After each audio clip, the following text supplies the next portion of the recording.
peuple zaïrois na pesi bino mbote na komba Jésus Christ Nazareth to bangate mobundeli na bino azali malamu tozozela ndenge papa komanda eso tozalaka na prière akobima mobundeli na bino azali tozalaka na prière makasi akobima na pesi bino nyonso mbote na bolingo bolakisi mpona ndeko na bino wayambo tozalaka na prière akobima mobundeli na bino azali tozalaka na prière makasi akobima na pesi bino nyonso mbote na bolingo bolakisi mpona ndeko na bino wayambo tozalaka na prière. Merci beaucoup. Que Davina yo moto yebi ba français milai ba bela no bato ba français po bana miki bolo Davina français leki ebele no bela bato français po ba comprendre po bana na biso alobaka vous parlez que lingala nous avons besoin d'informations no bela bango na français po ba yoka. Ben comme mon tonton a dit, ne vous inquiétez pas, papa va très très bien, il va vraiment très très bien. On est au téléphone ce matin avec lui, donc on a parlé au téléphone, il se porte à merveille.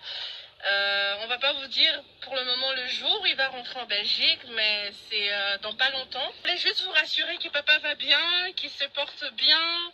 Merci pour votre soutien, merci pour vos messages, merci pour les appels. Vraiment, on a senti en fait que le peuple congolais aime papa. Et vraiment merci beaucoup. J'ai pas grand chose à dire. Nous-mêmes on est en forme, on est vraiment rassurés, on s'inquiète même pas. Donc que Dieu. Tous ceux qui filment depuis Bruxelles. Et problème on a ça qui va interdisant ngai wayambo na vie Jaco Sayala to kendenge sous parité. Ngai na zwa ki lettre, vie Jaco Sayala zwa ki lettre bokecha zwa lettre wanate. Ça veut dire biso to sala recours, bokecha sala recours te. Pour azwa lettre wanate. Atwana ba si ba tiake il faut azana droit kokota France te. Et donc arrestation à bokecha ezali à 2000 par rapport au problème à 2015, motif ezali que nous avons mis la vie de Kabila en danger. Boyende ministre de l'Intérieur à Komelanga. Je pense qu'il est dans la hôtel un jour dans Bimsango. Que Tochiaki Kavi à Kabila en danger, en gros, Balobito n'y a pas de souffrance. C'est la vraie version de Ebisibino. Et ça problème il y a 2015. Motif est que Tochiaki vit à Kabila en danger, que Tolingeto Bomaye, Boké tu as ça la recours.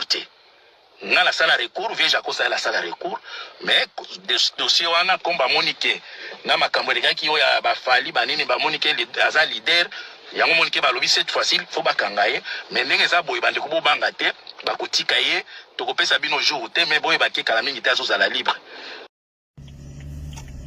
nazo kamwa azolo ba ke ganga film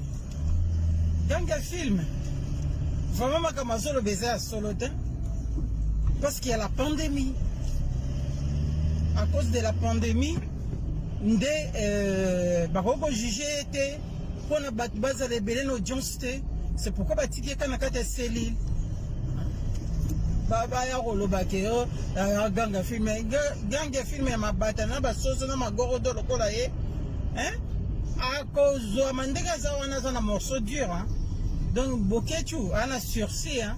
Ndé balobi qui a quoi balobi bo ba inventé que bazana dossier ne belé ba plainte bétama belé pour naie donc on a sursis donc il faut se dire comme kaka bo so ba interdit au continent ko au problème ndé na eu problème hein ba bon c'est déjà biloko bilamba na eso ko linga okende de toute façon na prison bilambe zali hein a ko beta à l'étranger hein.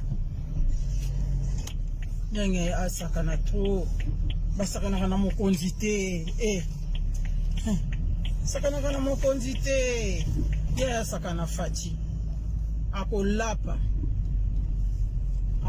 vraiment akolapa boketu okolapa lobi oleli na mnoko mboka to kolela yango